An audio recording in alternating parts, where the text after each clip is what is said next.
I work at a 24-hour drive-through restaurant, and this had happened only a few weeks ago.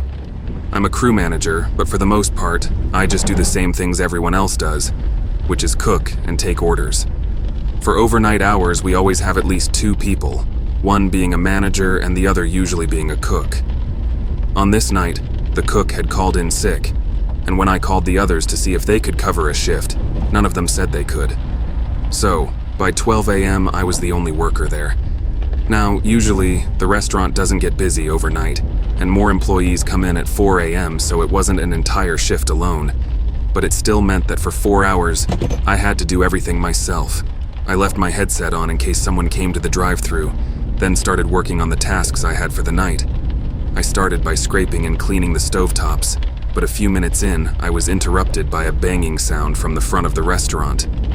I walked down and looked over the counter, seeing a man standing at the front door and banging on it.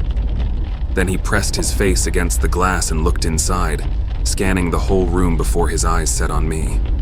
I walked over to the door as he stared at me, and when I got closer, he backed up and waited like he thought I was going to open it. I yelled through the glass that our dining area was closed and that he needed to use the drive-thru if he wanted to order something. He looked confused, so I yelled again that the doors were locked and he had to use the drive-thru.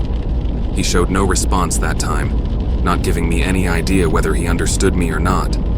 So I just turned around and walked back to the kitchen. I figured he'd have to get the hint at some point that the doors weren't opening. I continued working on the stovetops, spending at least 15 to 20 minutes on them. Throughout this time, I had gone once to check the front to see if the man had left, and from what I could see, he was gone. The whole parking lot was empty, and the man was not at the door.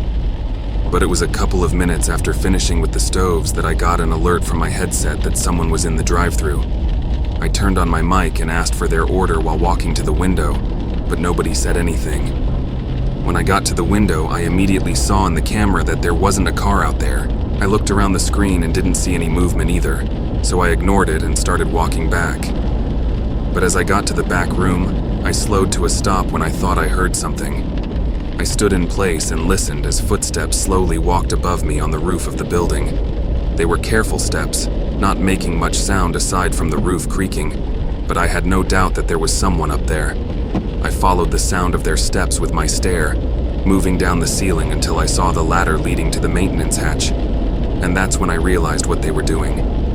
I sprinted over to the ladder and started looking for some sort of lock to keep the hatch from opening, but I'd never even used it, so I had no clue how it worked or if it even locked. Then there was a loud creak from the ceiling directly above me, and a few thuds came from the outside of the hatch. A moment passed. Then the hatch creaked open slightly, and through the small gap, all I saw were a set of eyes staring back at me. I sprinted for the front of the building, hearing loud thuds from where the hatch was, as I quickly unlocked the door and ran for my car. I called the police as I sat inside and frantically looked through the windows of the restaurant. While on the phone, I saw a shadow moving by the front counter. Then a man appeared, standing in the far back of the restaurant, but was looking in my direction. After a moment, he turned and disappeared behind the kitchen, leaving me in a panic until the police made it. They searched inside and outside, going on the roof as well, but the man had already run off. Nothing from the place was missing either. No equipment or money was taken, nothing. He just broke in and left. I tried not to think about it too much, but it's hard not to come to the conclusion that he was there for me. Like I said, this happened pretty recently, so there's still not much of an update on it. Even with his face on the cameras, there's yet to be a confirmed identity. The owner of the building added a padlock to the inside of the hatch, though, which should have been done before, but I guess it was just an inconvenience. I still worry about the man's intentions and if he could be watching for me to be alone again, waiting to do whatever it was he tried before.